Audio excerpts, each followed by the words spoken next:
A woman called security on me for sitting in the oncology waiting room, not knowing I was the one who'd decide whether she got the job she'd flown across the country for. I should have moved seats the second she looked me up and down, but my mother was 3 chairs away, halfway through her infusion, and she likes me where she can see me. So I stayed in my hoodie and my old jeans, a paper cup of vending machine coffee going cold in my hands, and I let the woman in the tailored blazer decide I didn't belong. She'd been pacing since 7, rehearsing under her breath, glancing at a leather folder. I knew that kind of nerves. I also, a beat later, recognized her face. Third name on the interview schedule sitting on my desk upstairs, her final round circled for 11 o'clock. I'll call her Renata. She started with looks, then whispers to the receptionist. Then she planted herself in front of me and asked, loudly, whether I was actually a patient here. Because people like me sometimes wandered into hospitals for the warmth and the free coffee. I kept my voice even. I'm here with family. She scoffed and turned to the room like she was addressing a jury. She said everyone knew the type. Men in dirty clothes drifting through cancer wards, waiting for a distracted family to leave a purse unattended. A woman by the window pulled her bag into her lap. My jaw tightened, but I said nothing. Because 15 years in this building have taught me that the person who stays calm is the person who gets believed. She wasn't done. She crouched beside my mother's chair.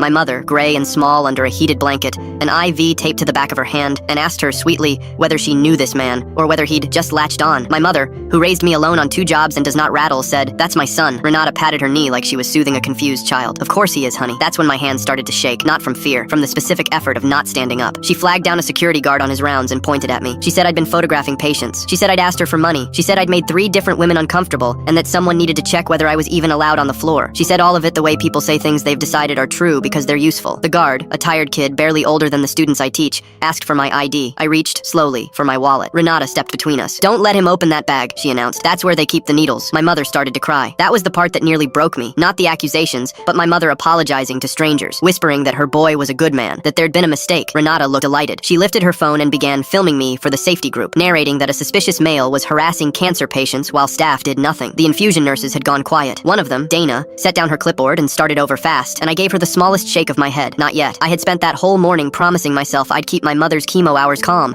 and I wasn't going to hand this woman the scene she so badly wanted. It was the guard who ended it. He finally got the wallet open, looked at the ID, and went still. He looked at the card, then at me, and his whole posture changed. "Dr. Halloran," he said. "Sir, I'm so sorry. I didn't know it was you." Renata's smile flickered. "Doctor?" Dana couldn't help herself. "He's the department director. He runs this floor." Her eyes dropped to the leather folder in Renata's hands. "And I'm pretty sure he's interviewing you at 11. I watched it land. The color left her face in stages. She looked at the folder, then at my hoodie, then at my mother's IV line, then at the phone still recording in her own hand, and she understood all at once exactly who she'd spent 20 minutes performing for. She started to babble. It was a misunderstanding. She was only being protective, and wasn't vigilance a good quality? The kind of thing you'd want in a leader? She kept saying her interview time out loud like a password that might still work. She crouched to help my mother straighten the blanket with hands that wouldn't hold steady, insisting she'd known all along that we were family. I stood up. I set the cold coffee on the side table. I tucked my mother's hand back under the warm blanket and kissed the top of her head. Then I looked down at Renata, still crouched on the floor. 11 o'clock, I said. "I'll be the one across the table."